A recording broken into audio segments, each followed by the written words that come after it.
지역 카페 가맹점이었던 자영업자가 예. 비가맹점보다 30%의 매출이 늘었습니다. 그래서 자영업자한테 돈 준다고 자영업자가 사는 것이 아니라 재난지원금이 자영업자를 살리게 되는 거예요. 그래서 이 경제라는 환자를 살리기에는 재난지원금이 자영업자에게 더 유리하다. 유동성과 관련해서 전 세계적으로 부동산값도 많이 올랐는데 우리나라도 잘한 것은 없다. 문재인 정부 때 부동산값 많이 올라간 거 사실입니다. 송구하다는 말씀드립니다. 이재명 정부에서는 일관된 수요 정책을 열도록 하겠습니다. 부동산 공화국을 근절하겠습니다. 네, 뜨거운 정치 현안과 함께 대한민국을 바꿔나갈 정책 이야기를 다루고 있습니다. 여의도 정책 발굴단 오늘 함께해 주실 분들 소개해 드릴게요. 자, 먼저 더불어민주당 이재명 캠프 대변인으로 활동했던 최지은 서울대 국제대학원 겸임교수 나오셨습니다. 어서 오십시오. 반갑습니다. 최지은입니다. 네, 그리고 오늘 국민의힘에서는 특별히 김재섭 전 비대위원 나오셨습니다. 어서 네, 오십시오. 도봉에서 온 김재섭입니다. 예. 자, 그리고 또 한 번 심상정 정의당 대선 후보의 정호진 수석 대변인 나오셨습니다. 어서 네, 오십시오. 반갑습니다. 정호진입니다. 네, 세 분 인사 나누시죠. 안녕하세요. 예. 예. 뭐 저도 오늘 일단 하루 또 이렇게 이번 달에 일일 DJ이긴 합니다만 이렇게 세 분이 앉아 계시니까 제가 주말에 진행하고 있는 정치인사랑 좀 분위기가 비슷해서 예, 마음이 아주 편안합니다. 자, 지금 유튜브로도 이 방송 함께 하실 수 있습니다. 유튜브 댓글도 실시간으로 다 확인을 하고 있습니다. 그래서 이 모습 함께 하고 싶으신 분들 표창원의 뉴스 하이킥 검색해서 들어오시면 되겠습니다. 자, 이제 먼저 정책 현안 얘기 좀 하고 그리고 이제 부동산 얘기도 오늘 한번 나눠볼 텐데요. 대선 레이스가 어쨌든 이제 본격적으로 출발이 됐습니다. 국민의힘에서도 윤석열 후보가 이제 최종 후보로 결정이 됐고요. 그리고 이제 아무래도 그 돈과 관련된 얘기가 여야를 가리지 않고 어쨌든 나올 수밖에 없는 상황입니다. 코로나 상황이다 보니까. 아까 저기 일부에서 나오셨던 김동연 후보께서는 여야 후보의 얘기 중에 맞는 얘기가 없다. 이렇게까지 아주 혹평을 하셨는데 나라 돈을 어떻게 할 것이냐. 나라 돈을 누가 많이 퍼주냐 경쟁을 하고 있다. 뭐 이런 의견들도 있습니다. 이재명 후보와 민주당은 전 국민 대상으로 방역 지원금 내년 1월에 지급하겠다고 밝혔고요. 또 윤석열 후보는 취임 후 100일 안에 50조 원의 예산을 투입해서 모든 자영업 피해를 전액 보상하겠다. 이런 공약을 내놨어요. 어떻게 보고 계십니까? 일단은 먼저 한번 들어볼까요? 여당 입장은 좀 어떠십니까? 뭐 지금 위드 코로나가 이제 시작되어 가지고 우리가 경기 회복을 예측하고 있지만은 예. 아직까지 우리나라 경기 회복이 된 것이 아니죠. 그렇죠. 저도 제 지역구인 부산을 가면은 소상공인 분들이 정말 힘들다 이런 말씀을 아직까지 많이 하시고 청년들도 지금 일자리가 없다 이런 얘기를 많이 하는데 예.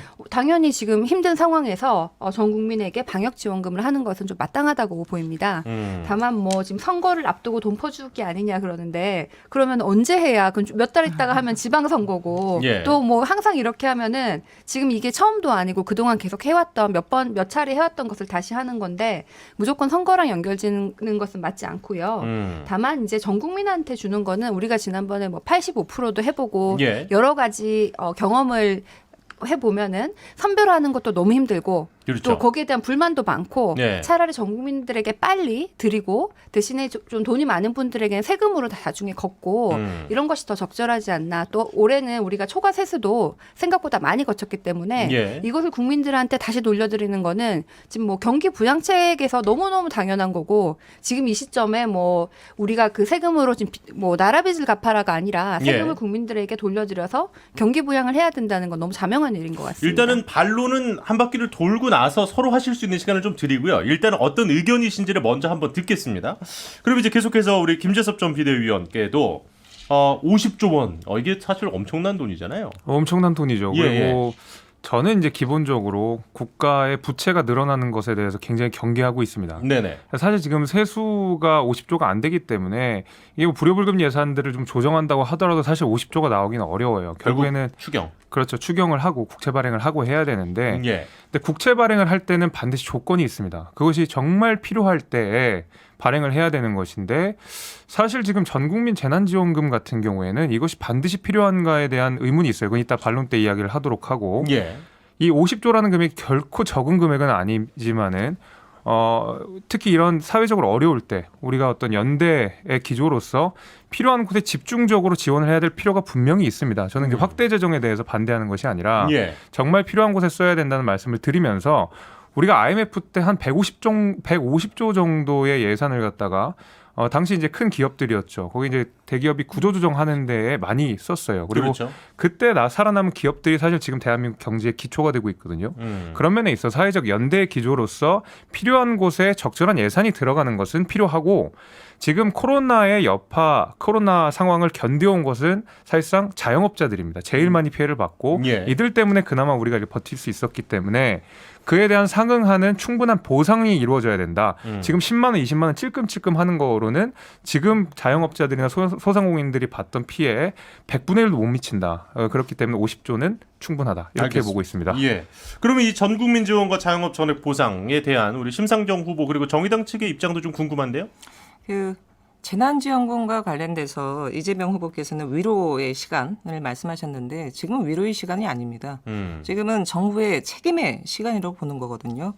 재난지원금이 초기 작년 그 코로나 팬데믹이 있었을 때 당시에는 얼마나 많은 피해가 있을지 그 피해를 추정할 수 없는 상황이었어요. 예측이 안 됐죠. 예, 그렇죠. 예. 그리고 팬데믹이 있었을 때 많은 국민들이 정신적으로도 그렇고 뭐 육체적으로도 많은 고통들이 있었기 때문에 당시 전국민 재난지원금 지급은 필요했다고 봅니다. 정의당 같은 경우도 강력하게 그때 주장을 했었죠. 예. 근데 지금 1년 9개월이 지난 상황입니다. 코로나로 인해서 자영업자라든가 중소상공인들의 손실 피해가 이제는 추정할 수 있는 상황까지 됐어요. 예. 그리고 위드 코로나 체제로 지금 전환됐다고 하더라도 그 손실 피해 보상이 없어지냐? 그렇지 않은 상황이라는 거죠. 예. 지금 자영업자들 지금 부채가 한 대략 180조 이런 얘기까지 나오고 있는 상황입니다. 예. 정치의 가장 핵심은 뭐냐면 정책의 우선순위를 정하고요. 그리고 자원을 배분하는 것입니다. 심상정 후보가 얼마 전에 그 얘기 하셨는데요. 비 올 때는 우산을 쓰고 햇빛이 따가울 때는 양산 써야 되는 거 아니냐. 예. 이런 말씀을 하셨는데 지금은 전국민 재난지원금을 지급할 시간이 아니라 우선적으로 지금 위드 코로나로 전환되면서 지금 보건의료 인력에 대한 확충이 굉장히 절실합니다. 그렇죠. 그건 정부에서도 보건의료 노동자들과 합의를 했던 약속도 있고요. 예. 최근에 확진자 많이 늘어나지 않습니까? 그렇죠. 보건의료 인력들 빨리 확충하고 중환자 병상 빨리 확보를 해야 됩니다. 네. 그리고 무엇보다도 자영업자 중소상공인들에 대한 손실 보상에 대한 부분들을 정부가 적극적으로 해야 되는데요. 그 어마무시하게 쌓여가고 있는 지금 이자 부채, 예. 한가 문제라든가 임대료라든가 이런 부분에 우선순위를 둬야 된다라는 것입니다. 물론 재난지원금 자체에 반대를 하는 것은 아니나 우선순위를 정하는 부분에 있어서 민주당은 재난지원금을 거의 습관성으로 지금 남발하고 있는 게 아닌가 이런 생각도 듭니다. 뭐 자연스럽게 이렇게 공격 아닌 공격이 이제 시작이 됐는데 일단 민주당 먼저 시작을 했으니까 여당 쪽 얘기부터 한번 해보죠. 왜 예. 1월에 지급이냐부터 그리고 이제 지금 두 분의 주장은 어쨌든 일단 자영업자부터 살려야 되는 거 아니냐. 전국민 재난지원금을 준다고 해서 자영업자들 개개인의 큰 금액의 손실을 메울 수 있느냐. 뭐 이런 좀 비판적인 입장이신데 어떻게 얘기를 하시겠어요? 뭐 1월은 뭐 지금 이제 추진하면은 가장 빨리 줄 수 있는 게 1월이니까 그렇고 예. 지금 뭐 여러 번 했는데 이걸 굳이 뭐 좀 더 지나야 될 뭐 그럴 이유라기보다는 지금 필요한 시점이니까 네. 하는 것이죠. 우리가 만약에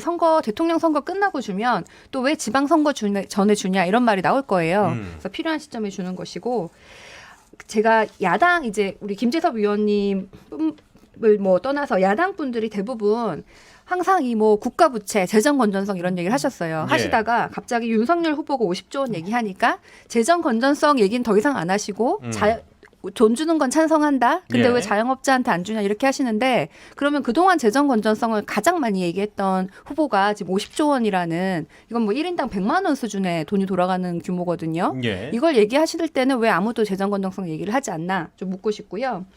뭐 두 분 다 말씀 맞으세요. 자영업자들 많이 힘드시고 저도 그 소상공인 자영업자들에 대한 피해를 뭐 구제하지 않아야 된다는 것이 아니고 이 재난지원금 말고 또 다양한 여러 가지가 같이 해야 되는 것은 동의를 합니다. 네. 근데 다만 이 경제라는 지금 우리 경제라는 이 환자가 굉장히 많이 아파서 응급실 갔다가 지금 회복실 나왔어요. 예. 아직 다 나은 게 아닌데 회복실 나왔는데 너 이제부터 뭐 운동하고 뭐 마라톤 뛰고 뭐 건전하게 해가지고 허리띠 졸려매고 돈 갚아 이게 맞나? 지금 확실하게 더 회복실에서 나와가지고 정상인이 될 때까지 살려야 되는데 지금 거기에 대해서 우리가 뭐가 더 유리한가를 생각해 보면은 일단 그 경기도에서 지역 화폐를 2019년에 지원을 했을 때 이제 조금만 좀 짧게 할게요. 네.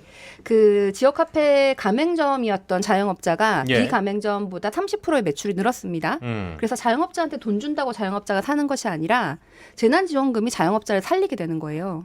그래서 이 경제라는 환자를 살리기에는 재난지원금이 자영업자에게 더 유리하다 이렇게 말씀드립니다. 알겠습니다. 뭐 저희가 이번까지는 두 분께도 시간을 거의 동일하게 드리고요. 다음부터는 조금씩만 더 빨리빨리 가도록 하겠습니다. 알겠습니다. 시간은 한정적이고 할 얘기가 많습니다. 네. 자, 김재섭 비대위원 얘기하시죠. 그 국가부채에 관련된 얘기는 저도 많이 했습니다. 근데 전제 조건이 다르죠. 재난지원금은 불필요한 지원금인 것이고 저희는 소상공인한테 확실하게 보장을 해줘야 된다는 전제가 있기 때문에 국가부채도 제가 아까 말씀드렸지 전제 조건이 분명히 있습니다. 근데 말씀하신 대로 병실에 나와 있는 사람한테 뛰라고 할 수는 없지만은 과연 그러면 전국민 재난지원금이 그 사람의 몸을 좀 더 낫게 하는데 뭐 효과적인 정책이냐? 사실 그건 우리가 재정승수로 따질 수가 있을 텐데 우리가 1차 재난지원금이죠. 전 국민한테 유일하게 100% 돌아간 유일한 재난지원금이 1차 재난지원금 때인데 그때 재정승수가 0.2 정도 돼요. 사실 크지 않다는 얘기거든요. 그렇기 때문에 선거에 앞두고 나서 이렇게 경제적 부흥 효과도 미미한 재난지원금을 준다는 것은 다분히 선거용이라고 우리가 생각할 수밖에 없고 아까 말씀하신 대로 우리가 2차, 3차, 4차가 재난지원금이 있었지만은 실제로 1차와 동일하게 100% 다 준다는 것은 이번 대선이랑 지난 총선밖에 없었어요. 그렇기 때문에 애초에 다르다고 볼 수밖에 없고요. 예. 초과세수와 관련된 것도 그렇습니다. 초과세수라는 것은 기본적으로 예측 이상의 돈이 들어왔다는 것이고 그 예측 이상의 세금이 걷어들인 데는 다분히 양도소득세라든지 아니면 재산세라든지 문재인 정부의 부동산 실패로부터 비롯된 반사이득인 것이 그것이 뭐 경기 부양이 돼서 뭐 이렇게 해야 되는 것도 아니고요. 초과세수가 나오면 우리가 국가재정법상 우선순위가 있습니다. 그대로 따라가면 됩니다. 자, 그러면은 여기서 이제 좀 질문을 한 가지 드리면서 이야기 반론하실 수 있는 시간을 좀 드릴까 하는데 50조 원 아까 이제 우리가 처음 얘기를 하지 않았습니까? 이게 이제 전체 우리 국가 예산의 한 9% 정도 된다 그러는데 그렇죠. 예. 어떻게 조달하실 생각인가요? 저는 이제 결국에는 이건 국채 발행밖에 없을 것 같아요. 이게 추경은 좀 어렵고. 예, 그래서 추경으로도 좀 부족할 것 같긴 뭐 예. 추경도 덩어빌 수 있을 것 같고. 근데 이제 저희 당에서도 이거 뭐 불효불급 예산을 좀 조정한다고 하는데 예. 실제로 굉장히 많은 노력을 하더라도 한 4조 정도를 할 수가 있지 실제로 50조는 예산 조정을 하긴 힘듭니다. 결국에는 뭐 그렇죠. 국채 발행을 한다든지 아니면 추경을 해야 된다지 하는데 결국에는 그래서 저희는 시기가 중요할 것 같아요. 저희는 이 선거 전이 아니라 집권을 하게 되는 경우에 지금의 이제 여당이죠. 민주당과 협의를 해서 예. 추경을 하든 국채 발행을 하든 여기서 결정하겠다라는 문제이기 때문에 예. 저희는 선거와는 전혀 무관하고요. 예, 필요한다고 하면 여당에서도 결정해 주겠죠. 선거랑 전혀 무관하게 재정 건전성을 반대하던 당이 지금 50조를 전제 얘기한다는 조건이 것이 다르기 때문에 같이 놓으면 안 굉장히 된다니까요. 진정성이 있어 보입니다. 전제가 네. 조건 알겠습니다. 그러니까 필요하냐 불필요하냐 필요 불필요에 대한 그 생각 자체가 다르실 수밖에 없기 때문에 이건 뭐 충분히 그럴 수 있을 것 같고 또 우리 그 정호진 수석 대변인 의견도 안 들을 수는 없을 것 같습니다. 저는 크게 한 두 가지 말씀드리고 싶은데요. 네네.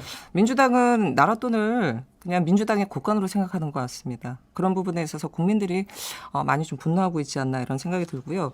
이번에 1월 달에 지금 재난지원금을 지급하겠다라는 것이 다름 아니라 올해 이제 추가세수분을 내년으로 넘겨서 하겠다는 거거든요. 근데 저는 이거를 들었을 때 민주당이 특권과 반칙 없는 세상을 주장하는 정당인데 특권과 반칙을 하고 있다라고 좀 보여집니다. 왜냐하면 지금 174석인가요? 슈퍼 여당입니다. 예. 이 힘을 가지고 지금 일단 올해 초과세수분을 내년으로 넘겨서 집행하겠다는 건데 국가재정법에 보면 지금 회계연도 독립의 원칙이라는 게 있습니다. 그래서 이거는 회계연도의 의미는 그 연도에서 세입 또는 그 수입을 예. 충당해야 된다는 부분이거든요. 근데 지금 초과세수분 위에서 내년 세입 예산 늘려서 하겠다라는 거는 국가재정법 이거 위반하는 거예요. 위배하는 거죠. 이 돈을 그냥 이렇게 아니 그런 네. 측면에서 힘을 갖고 있는 집권 여당이 이 특권으로 그 예를 들어서 지금 국가재정법이나 이런 부분까지 위반하는 반칙을 하는 거 이거는 좀 아니지 않냐. 뭐 짧게 반론하실 수 있는 시간 좀 사실이 드릴게요. 아니고요. 돈을 이렇게 막 뭐 가지고 있다가 넘기는 이런 것이 아니라 올해 많이 거쳤으니 내년에 더 많이 이렇게 주도록 하자라는 그 논리가 있는 거고. 아니죠. 납부 이거는- 이연을 한다 그러던데. 그리고 이 특권과 반칙이라는 거는 예를 들어서 내가 뭐 이런 인허가 같은 걸 해주고 우리 아들을 채용해가지고 50억 받고 이런 게 특권과 반칙이지. 가난한 사람들에게 어떻게 지금 힘든 사람들한테 돈을 나눠줄까? 힘든 이게 사람한테 특권 주자니까요. 저희 얘기는 반칙이라는 그거예요. 앞서도 잘 힘든 사람한테 말씀드렸지만 알겠습니다. 정책은 예. 정책의 우선순위를 정하는 건데 민주당의 네네. 우선순위는 제가 보기에는 다름 아니라 그 내년도 대선을 예식해서 선거를 위해서라면 수단과 방법을 가리지 않겠다라는 것밖에 읽혀지지 않습니다. 그럼 50조에 대해서도 딱 한마디만 정리해 주신다면 어떻게 보시는지요? 예. 국민의힘 윤석열 후보, 국민의힘 일관성 없다. 예. 일관성 없다. 예, 알겠습니다. 아니, 저희가 지금 할 얘기가 많은데 벌써 뭐 이 얘기만 갖고도 시간이 제법 흘렀어요. 오늘의 원래 본 주제는 우리가 부동산 얘기였거든요. 네. 부동산 얘기 일단 출발을 해봐야 될 것 같습니다. 뭐 다른 주제들까지 얘기를 듣기에는 시간이 좀 애매할 것 같아서요. 예. 아무래도 집값이 많이 오른 건 누구도 부인할 수가 없습니다. 그렇다 보니까 부동산 시장 안정이 모든 후보들이 똑같이 내걸고 있는 목표긴 합니다. 그런데 이 해법의 차이는 좀 다들 다르신 것 같아요. 그래서 일단 뭐 주택 공급 일단 첫 질문은 예 아니오로만 좀 여쭤볼게요. 주택 공급 확대 필요하다고 보십니까? 네, 예. 필요합니다. 아니요. 오케이. 자, 좋습니다. 정호진 수석대변인께서는 아니오라고 하셨고, 지금 김재섭 비대위원과 최지훈 교수께서는 예라고 하셨습니다. 자, 그렇다면, 공급 확대 정책을 피겠다는 두 쪽인데, 여기에 또 의견이 다르고, 공급 확대와는 좀 다른 방향을 갖고 계시니까 그 얘기를 한번 해보도록 하겠습니다. 먼저, 그러면 우리 정호진 수석대변인께서 공급 확대가 아니오라고 말씀하신 그 이유를 좀 듣고 싶습니다. 공급 확대 주장하시는 분들은 집값을 잡기 위해서는 지금 공급을 많이 해야 된다. 이 이유를 얘기하는데요. 이거는 철저하게 공급 만능주의입니다. 네. 한 가지 말씀드리면 문재인 정부 들어서 그 연평균 41.1만 호 주택 공급했어요. 올해 1월 초에 당시 김현미 국토부 장관이 나와서 역대 가장 많은 주택을 공급했다라고 얘기했는데 그거 팩트가 맞습니다. 그런데 주택 공급을 역대 최고치로 많이 했는데 집값은 뛰었지 않습니까? 예. 걷잡을 수 없이 뛰었어요. 그리고 문재인 정부 들어서 가장 높은 집값 상승 그리고 가장 많은 다주택 보유자가 발생을 한 상황이 된 거죠. 이런 것으로 봤을 때 사실 중요한 것은 주택 공급이 아니라 예. 어떤 주택이냐, 누구를 위한 주택이냐 이 부분이 가장 핵심적인 부분이라고 보이거든요. 이미 1기, 2기 신도시 집값 상승을 다 끌어올렸고 3기 신도시도 지금 마찬가지 부분이에요. 이미 많은 주택이 공급돼 있는 상황이고 주택 보급률은 이미 100%가 넘었지만 무주택자 같은 경우는 지금 거의 한 45% 정도가 되지 않습니까? 그렇다고 한다면 그 거대 양당에서 너나 할 것 없이 다들 늘 선거 때면 주택 공급에 대한 얘기를 하시는데 그럼 왜 집값을 잡지 못했는지 뭐가 문제인지 그러면 그 부분에 대한 공급 해명이 확대가 돼야죠. 아니라면 지금 정의당 쪽에서 갖고 계신 보관이 뭔지만도 짧게 한번 듣고 공급 확대 쪽 의견을 좀 들어볼게요. 그러니까 저희 같은 경우는 아예 공급을 없애자라는 부분은 아닙니다. 예. 뒤에도 말씀드리겠지만 이번에 대장동 사태에서도 확인됐던 거는 공공택지 같은 경우는 공공주택을 지어야 됩니다. 그렇기 네. 때문에 그 치솟는 집값을 잡아야 되고요. 저렴하게 무주택 우리 서민들 국민들에게 안전하고 그다음에 복지가 넘치는 그런 주거 환경을 만들어주는 부분들이 저는 필요하다고 보는 것이고요. 지금 일단은 부동산 이 집값이 엄청나게 뛰었는데 그중에 하나는 보유세와 관련된 부분에서 보다 강도 높은 정책을 펼쳤어야 됨에도 불구하고 예. 문재인 정부의 보유세 정책은 사실은 초기에 했어야 할 정책을 후반에 했습니다.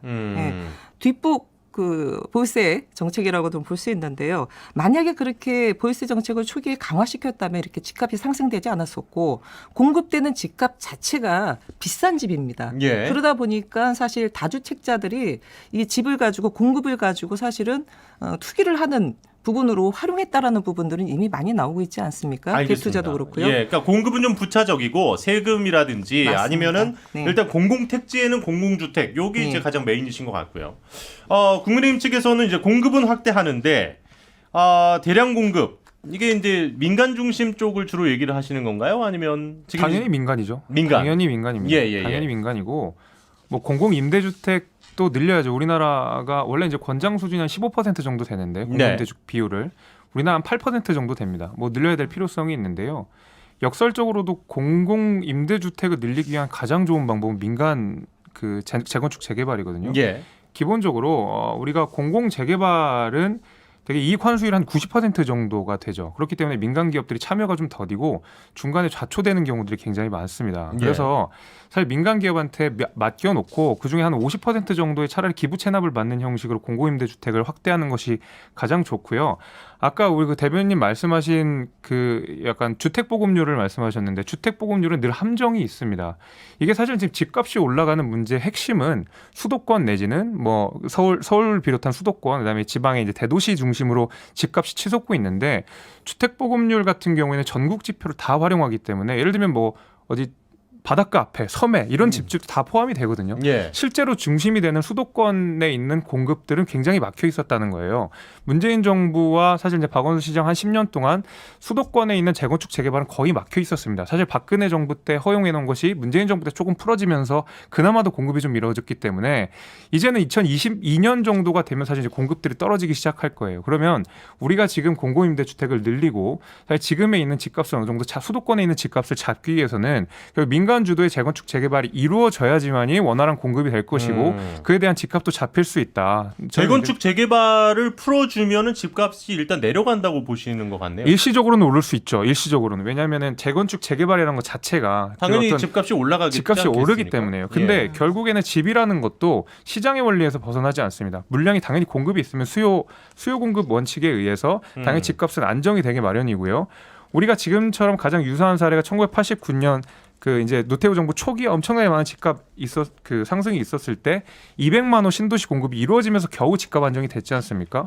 그 사례들을 좀 잘 봐야 된다고 생각해요. 알겠습니다. 그러면 우리 그 추지훈 교수께서 보시기에는 역시 이재명 후보 측에서는 불로소득 부동산 불로소득 없애겠다라는 주장이 제일 강하시죠? 부동산 공화국, 이제 부동산으로 인한 그 투기로 인한 과도한 그런 불로소득을 없애겠다라는 것이 있지만은 사실은 이 부동산이라는 것이 한 가지로 되는 것이 아니라 뭐 금리, 뭐 거시, 뭐 여러 가지 뭐 아까 말씀하신 지역 균형 발전 뭐 이런 것까지 다 교통망, 교육 다 연결된 거잖아요. 그렇죠. 그래서 이거를 좀 크게 볼 필요가 있는데 이재명 후보 같은 경우에는 수요 방면에서는 공급 방면에서는 물량을 늘리고 근데 이 물량이 뭐 말씀하신 것처럼 숫자만 많은 것이 아니라 좀 중산층에게 저가로 공급할 수 있는 기본주택과 같은 물량을 많이 늘리고 또 이 수요 측면에서는 아까 정의당에서 말씀하신 보유세도 저희가 똑같은 걸 얘기를 하고 있거든요. 국토 보유세를 포함해서 또 이 생애 처음으로 사시는 분들에 대한 지원이라든지 그래서 공급과 수요를 다 관할하는 그런 정책 패키지를 가지고 있다고 말씀드립니다. 알겠습니다. 일단은 방법론적으로는 좀 다를 수 있습니다. 아예 접근이 다른 쪽에 한 곳이 있고요, 사실. 그런데 그러면 일단 우리가 잠시 광고를 듣고 와서 이 이야기 조금 더 나눠보도록 하겠습니다. 잠시만요. 네, 표창원의 뉴스사이킥 여의도 정책발굴단 함께하고 계십니다. 제가 오늘 눈을 못 봤기 때문에 저는 첫눈 인정 못하겠고요. 자, 일단은 우리가 이제 부동산 얘기를 하면서 공급과 관련된 이야기를 먼저 우리가 3부에서 한번 나눠봤고요. 이제 아무래도 이 이야기가 좀 나오게 된 것이 지금 민간 위주의 개발 이야기도 하셨습니다만은 대장동을 통해서 많은 분들이 좀 새롭게 또 알게 된 것이 과도한 이익을 민간 개발을 했을 경우에 가져가는 문제에 대해서 어떻게 생각하느냐. 이제 이런 문제들이 또 있었습니다. 일단은 공공 부지를 가지고 했을 경우에 과연 이거에 대해서 회수가 되느냐 아니면 그러면 너무 소수가 너무 많은 돈을 가져가는 건 아니냐. 여기서부터 또 여러 가지 이익과 관련된 이야기들이 나왔었는데 지금 일단 먼저 지금 제가 우리 김재섭 비대위원께 좀 여쭤보고 싶은 게 아니 그 민간 중심으로 공급을 하면 좀 이런 의혹과 소동이 안 끊기는 거 아닙니까? 저는 사실 그 민간이 그래도 제일 솔직하다고 봐요. 그러니까, 그래요? 네, 그 얘기는 뭐냐면 대장동 이 이슈가 터진 가장 큰 이유는 민간만 들어가서 생긴 문제도 아니고 관이 해서 생긴 문제도 아니고 민간이 같이 하면서 좀 발생한 문제가 좀 다분하거든요. 그게 뭐냐면 시장 논리에 따라서 사실 위험을 지고 사업에 뛰어들었으면 그 위험부담만큼 이익을 가져가는 것이 그에 상응한 이익을 가져가는 것이 너무 당연한 일인데 뭐 시장 논리로 그렇죠. 너무 당연한 일인데 대장동과 같은 경우에는 조금 다르다는 거죠. 민관이 되면서 사실상 위험은 낮췄음에도 불구하고 민간이 막대한 이익을 가져가게끔 설계가 되어 있었기 때문에 문제인 것이지 예를 들면 민간이 내가 여기를 많은 예산을 들이받고 내가 리스크를 안고 자금을 유치하고 해서 그 다음에 이익을 얻는 거 가지고 누가 뭐라고 하겠습니까? 물론 이 사회 상도에 반하는 막대한 이익을 거두면 어느 정도 세금이라든지 하는 방식으로 규제를 할 수가 있죠. 실제로 LH 내규에는 그런 이 규제 환수를 하는 조항들이 분명히 있고요. 지금 현재 있습니다. 추가적인 법률이 아니라도. 그래서 저는 민간이 그만큼 리스크를 지고 들어가서 이익을 갖는 거는 괜찮다. 저는 예. 그렇게 보고 있습니다. 네. 뭐 저는 민간이 개발 사업하는 게 문제가 아니라 예. 과도한 이익을 좀 공공으로 환수해야 된다. 이게 문제라고 생각을 하거든요. 예. 그래서 이것을 법적으로 이번 정기국회에서 이런 과도한 그 인허가로 인한 과도한 초과 이익을 공공으로 환수하는 것에 대해서 좀 이런 법이 통과했으면 좋겠고 이재명 후보 같은 경우에 내가 집권하면 하겠다 이게 아니라 지금 당장 하자 예. 이런 입장인데 예. 국민의힘의 대표로 오신 우리 김재섭 위원님한테 이번에 이 법 통과하는 건 찬성하시죠? 아니요, 저는 찬성하지 않습니다. 아까 그 민간이 하는 것이 문제가 아니라 네. 개발 이익을 환수하는 것이 필요하다라고 하지 않으셨습니까? 그건 이제 적정한 수준에서 가야 되는데 이 법안 같은 경우에는 이익률을 고정해 놨잖아요. 6%, 뭐 15% 이런 식으로 이익률을 고정해 놓은 게 지금 문제라고 생각이 되는데 예. 리스크를 감당하면 그만큼 그에 상응하는 이익을 받아야 되는데 리스크가 다른데 어떻게 이익이 고정해서 갈 수가 있겠습니까? 그런 면에 있어서 우리가 토론이 필요한데 무조건 민간은 이익 돈 많이 가져오면 안 돼. 이익을 고정해놔. 라는 방식은 굉장히 전체주의적인 발상이죠. 저는 그래서 이제 비판하고 반대하는 그러니까 입장입니다. 이거는 약간 이제 토지를 그 사적인 재산으로 볼 것이냐 아니면 이제 공공재의 영역으로 볼 것이냐의 기본적인 관점의 차이가 좀 있는 것 같고요. 예, 예. 여기서 이제 또 우리 정호진 수석 대변인의 의견도 좀 듣고 싶은데요. 정확하게 그 말씀을 해주신 것 같습니다. 예. 강제로 수용한 공공택지거든요. 예, 예. 그리고 사실 토지라는 것은 5천만 국민들이 함께 누려야 되는 부분이기 때문에 분명히 공공재적인 성격을 갖고 있습니다.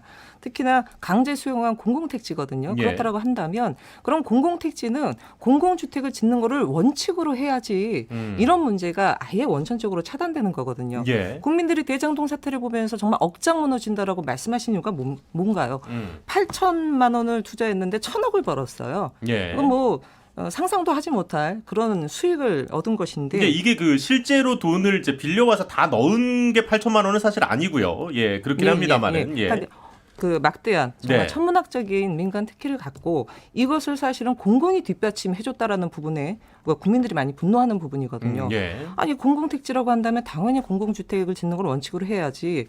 뭐 개발이익 환수하겠다 이렇게 해서는 미봉책에 불과합니다. 언제든지 다시 이런 문제가 발생할 수 있고요. 얼마 전에 예. 국토부에서 민간 개발 사업과 관련된 개선안을 발표했습니다. 그 개선안에 보면 뭐 분양가 상한제 이번에 대장동 때 적용하지 않았던 거 다시 적용하겠다. 뭐 예를 들어서 출자자 택지 사용 제한하겠다 이런 부분들을 내놨지만 근본적인 처방이 되지 못합니다. 그렇기 때문에 공공택지는 공공주택을 짓는 것을 원칙으로 해야지 예. 이런 문제가 다시 재발하지 않는다 봅니다. 저도 완전 동의합니다.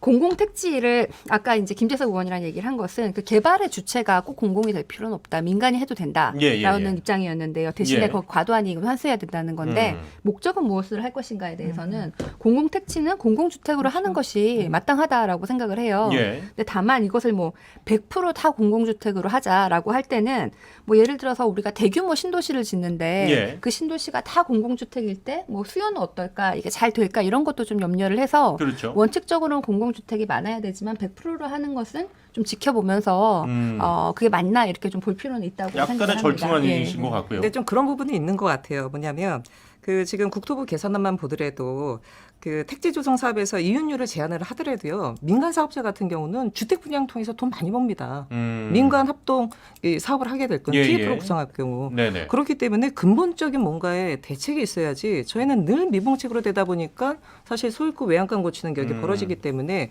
정말 대장동 사태에 대한 확실한 교훈 대한민국 앞으로 이 부동산 토지 정책과 관련돼서 근본적인 변화를 이뤄야 된다라고 생각한다면 그 공공택지는 공공주택을 짓는 걸 원칙으로 해서 앞으로 이제 쭉 나가야 된다라고 보고 이 입장에 있습니다. 대해서는 어떤 의견이신지요? 저는 이제 원하는 목적을 달성하기 위해서는 그 방법이 좀 다른 것 같아요. 방법이 예. 좀 저는 이제 틀렸다고 보는데요. 결국에는 원하시는 거는 공공임대주택을 확대하는 걸 원하시는 거잖아요. 그렇죠? 공공임대뿐만 아니라 공공자가주택도 있죠. 뭐 그렇죠. 예, 뭐 자가주택도 늘리고요. 어쨌든 공공의 성격을 가지는 주택들을 늘리자는 것인데 제가 아까 초반에도 말씀드렸듯이 역설적으로 민간 개발로 이루어질 때 공공임대주택이 가장 빠르게 확산이 됩니다. 기부 체납 방식으로 했을 때 공공재개발 같은 경우에는 아까도 말씀드렸듯이 이게 90% 정도가 환수가 되기 때문에 민간들이 참여하기가 굉장히 어려워요. 그래서 사실 사업이 굉장히 지지부진하게 진행되는 면이 좀 있거든요. 우리가 공공임대주택이 언제부터 들어오기 시작했냐면 1989년에 노태우 정부 들어오면서 신도시 지어지고 이러면서 막 공공임대주택도 많이 확산이 되지 않았습니까? 그 지금 이재명 후보가 200만 호 말씀하시는데 노태우 정부부터 지금 뭐 내년 후년까지 보급된 총 재고가 200만 호가 35년 걸렸어요. 35년. 굉장히 더딘 속도라는 것이거든요. 그렇기 때문에 저는 공공임대주택 비율을 늘려야 된다고 생각해요. 저도 역시 그렇습니다. 왜냐하면 우리나라는 아직 8%이기 때문에 다른 선진국보다 좀 낮은 수준인 건 맞아요. 예. 그렇지만은 이것을 계속 국가가 딱 뒤틀고 딱 손에 쥐고 공공개발을 무조건 한다? 굉장히 느립니다. 오히려 현실성이 떨어진다. 현실성도 떨어지고요. 아. 애초에 이 진행도 잘 안 되기 때문에 그렇기 때문에 민간으로 하는 게 가장 빠르다라는 말씀을 드리는 것이고 아까 그 법안과 관련돼서도 어느 정도 제한하는 수준 필요하다고 생각합니다. 뭐 부동산은 공공재의 성격이 있는 것이 우리 헌법 규정이기 때문에 거기까지 인정할 수가 있으나 위험을 지면 그에 상응하는 이익도 분명히 가져가게 해야 된다. 이익을 고정해 놓는 것은 안 된다. 이렇게 저는 뭐 주장하고 있습니다. 제가 국민의힘 아니면 뭐 윤석열 후보 측이나 국민의힘 당의 입장에 대해서 좀 몇 가지 질문이 있는데요. 3가지만 딱 질문하겠습니다. 짧게. 첫 번째, 부동산 가격 어떻게 해야 된다고 생각하세요? 내려야 된다고 생각하세요? 그대로 가야 된다고 생각하세요? 낮출 수는 없죠. 왜냐하면 이제 우리 금융이 전부 부동산에 연계가 되어 있기 때문에 예. 부동산 가격이 떨어지면 금융 시스템도 마비가 될 거고 금융 산업도 망가집니다. 그럼 윤석열 때문에 후보 떨어질 되면 수는 부동산 없죠. 값은 하향되지 안정시키겠다는 않습니까? 것이죠. 안정화되고 안정시키겠다는 떨어지진 거죠. 않습니까? 네. 그리고 그러면 더 올라가진 않습니까? 올라가지 않도록 하는 것이 장기적으로는 우상향이 되는 게 맞죠. 이 주택이라는 것은. 그러면 부동산 분양가 상한제는 찬성하세요? 이것은 좀 논의할 필요가 있다고 생각이 듭니다. 분양가 상한제라고 하는 것이 결국에는 분양을 받은 사람들이 사실상 로또가 되는 거기 때문에 예. 그 이전하면서 또 사실 폭리를 취하게 되잖아요. 그래서 뭐 분양가 상한제든지 아니면 뭐 여러 가지 그 분양 단계에서 여러 규제들이 있지만은 그것들은 좀 추가적인 논의가 좀 필요하다고 생각이 되고 캠프에서도 아직 여기에 대해서는 분명한 입장이 아직 없는 것 같습니다. 그리고 마지막으로 보유세에 대해서는 강화해야 된다고 생각하세요? 저는 보유세는 늘려도 될 필요가 있다고 생각해요. 대신에 양도소득세를 낮춰야죠. 그러려면. 저도 네, 민간 네. 개발도 확실하게 재건축 재개발도 풀어야 되고요. 예. 저는 뭐 이게 과연 윤석열 후보가 부동산 가격을 안정화할 때 분양가 상한제도 잘 모르겠고 보유세 같은 경우에는 뭐 가지고 있지만 양도세를 낮추고 이랬을 때 과연 부동산 시장이 안정이 될까 의심이 됩니다. 공급이 예. 돼야죠. 저는 전제 조건이 분명히 있습니다. 민간 주도의 공급이 반드시 필요하다는 전제 조건 하에 말씀을 드린 겁니다. 그러니까 제가 네. 말씀드리면 네. 확실히 차이가 있는 게 민간 주도에 대한 부분을 일단은 전제적으로는 말씀을 하시는 부분인 것 같아요. 저는 그렇죠. 이제 공공 주도에 대한 부분입니다. 네네. 민간이 그동안 그 주택 공급을 주도했다는 부분들은 맞아요. 근데 결국은 집값 올리는 거 아닙니까? 여전히 집 없는 서민들이 45% 정도가 되고 있는 거예요. 예. 주거 안정하자라고 얘기를 하는데도 불구하고 안 되는 가장 근본적인 부분은 공공이 원칙을 가지고 주택 보급에 대한 부분이라든가 부동산 시장 안정에 대한 강력한 의지를 갖고 있지 못했기 때문입니다. 그래서 저는 민간이 주도해서 해야 된다라는 부분에 대해서는 동의할 수가 없고요. 보유세 강화를 지금 민주당에서 말씀해 주셨는데 저는 좀 너무 헷갈립니다. 사실. 그러니까 이재명 후보도 부동산 투기 근절하겠다라고 강력한 의지를 밝히셨어요. 그리고 그 당내 경선 초기에 부동산 정책 발표하면서 보유세 강화를 말씀하셨습니다. 그런데 민주당 왜 지난 8월에 종부세 기준 완화했습니까? 종부세 기준 완화. 예, 완화했습니다. 9억 원에서 11억으로 올렸죠. 예. 말씀을 해주셔야죠. 그리고 이재명 후보 보유세 강화하겠다라고 얘기했는데 민주당에서 그때 종부세 완화했을 당시에 한마디 말씀도 안 하셨어요. 예. 저도 한 가지 역으로 하나만 말씀하시는데 여쭙겠습니다. 그럼 역으로 정책으로만 집값을 낮춘 사례가 있습니까? 대한민국에? 저는 공급 없이 정책만으로도 집값 낮춘 사례가 있습니까? 집값 낮춘 사례는 없는데요. 그렇죠. 단 한 번도 네. 그런 시도를 해보진 않았다고 봅니다. 지금까지. 공공이 문재인 중심이 정부가 돼서 28번의 부동산 정책을 내놨습니다. 특히 부동산 값을 억제하기 위해서 온갖 세금 인상시키고 예를 들면 임대차 3법 나오고 예. 28번의 정책이 나오는 동안 집값은 계속 고공행진했거든요. 제가 말씀드리는 거는 네. 정책도 어떤 정책이냐가 중요합니다. 원칙을 갖고 소신을 갖고 밀어붙이는 정책이냐 아니냐인데요. 말씀하셨듯이 문재인 정부에서 부동산 정책 가장 많이 나왔어요. 예. 결국은 집값도 못 잡고 투기 근절도 못한 상황이 됐지 않습니까? 근데 그것이 어디서 원인이 왔냐? 제가 봤을 때는 부동산 투기에 대한 부분, 집값을 잡겠다라는 부분에 대한 확고한 의지, 철학, 원칙이 저는 없었다고 보고요. 아까 말씀드렸듯이 예를 들어서 보유세 강화 관련된 부분은 집권 초기에 지지율이 정말 높을 때 그런 정책들은 초기에 사실은 집행을 해야 되는 부분입니다. 근데 그런 정책은 집행하지 않고 후반부에 집행을 하니 이미 부동산 시장에서는 시그널이 온 거죠. 아, 이 정부에서는 집값이 오르겠구나 했던 것이고 결국은 그렇게 되지 않았습니까? 네. 자, 일단은 이제 보유세 관련해 가지고는 보유세에도 이제 조건이 조금씩 있습니다. 뭐 김재섭 비대위원 같은 경우에는 이제 보유세를 올리는 것까지는 좋은데 그럼 이제 양수를 당연히 낮춰야 된다. 그러니까 세액 부담에 대해서는 상대적으로 좀 비판적인 입장이 아무래도 좀 보수 진영이 좀 더 강하니까요. 그렇죠. 예. 그런 부분이 있는데 지금 일단 최지훈 교수께서 보시기에 그러면은 일단은 이재명 후보가 되면 어떤 대안을 갖고 지금 집값을 안정화시킬 수 있다고. 이제 네. 시간이 새 후보가 대표에서 새 당을 대표해서 오셨으니까 각 당에서 생각하시는 부동산 가격을 안정화시킬 수 있는 본인들의 해법을 하나씩 듣고 이 시간을 마무리하면 딱 될 것 같아요. 네, 부동산 공화국을 근절하겠습니다. 부동산으로 부동산 투기로 일확천금하는 세상을 그렇게 해서 사람들에게 소외감 주고 예. 이런 것을 더 이상 하지 못하도록 만들겠습니다. 우리 문재인 정부 때 부동산값 많이 올라간 거 사실입니다. 제가 한 것은 아닌데요. 저도 이제 여당에 있는 사람으로서 예. 송구하다는 말씀드립니다. 예. 다만 이 유동성과 관련해서 전 세계적으로 부동산값도 많이 올랐는데 우리나라도 잘한 것은 없다. 이런 거 인정하고요. 예.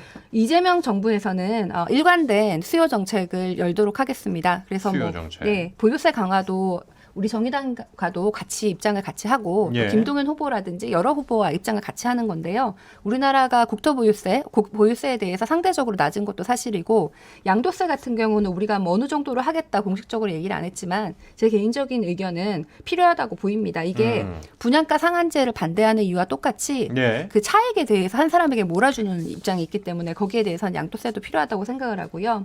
그래서 과세나 정책 면에서도 일관적으로 수요를 조절하는 동시에 공급도 250만 호 5년 동안 해서 그중에서 기본주택이 100만 호 되도록 기본주택은 대부분 공공임대인데 그 저소득층이 아니라 중산층에도 포함하는 기본 알겠습니다. 공급과 수요를 같이 하겠습니다. 일단은 그러니까 수요를 좀 늘리고 보유세 강화라든지 세제 정책을 통해서 집값 안정을 위해서 노력하시겠다는 걸로 들리고요. 예. 그러면 이제 김재섭 우리 전 비대위원께서 네, 대한민국에서 집값이 안정되거나 떨어졌던 적은 딱 두 번입니다. 그러니까 200만 호라는 압도적인 공급 물량이 있었을 1989년이었고요.